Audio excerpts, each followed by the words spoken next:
March 26ஆம் தேதி நேரில் ஆஜராக டிடிவி தினகரனுக்கு உயர்நீதிமன்றம் உத்தரவு பிறப்பித்திருக்கிறது. விவரங்களை செய்தியாளர் மதன் வழங்க கேட்கலாம். மதன், விவரங்களை பகிர்ந்துக்கலாம்.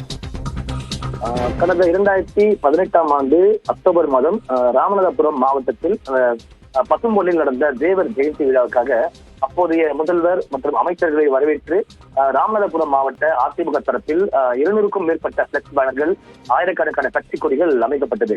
ஆனால் இவற்றை அமமுக பொதுச் செயலர் டிடிவி தினகரன் தூண்டுதலின் பேரில் அந்த கட்சியை சேர்ந்தவர்கள் சேதப்படுத்தியதாக ராமநாதபுரம் மாவட்ட அதிமுக செயலாளர் முனியசாமி அளித்த புகார் அடிப்படையில் கமுதி போலீசார் டிடிவி தினகரன் உள்ளிட்டோருக்கு எதிராக வழக்கு பதிவு செய்தார்கள்.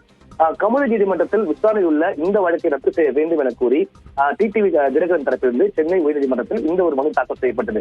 இந்த மனு இன்று நீதிபதி ஜெகதீஷ் சந்திரா முன்பு விசாரணைக்கு வந்தபோது 2 தரப்பிலும் தற்போது சமரசம் செய்து கொண்டதாக ஒரு வாதம் எடுப்பதற்கு விளக்கம் அளிக்கப்பட்டது.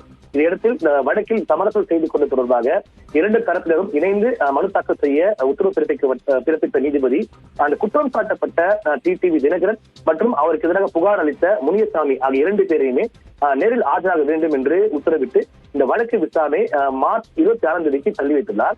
அதுவரைக்கும் அந்த கமுதி நீதிமன்றத்தில் நடைபெற்ற விசாரணைக்கு ஒரு இடைக்கால தடையும் தற்போது விதித்து நீதிபதி உத்தரவு பிறப்பித்துள்ளார். ஸ்ரீராம்,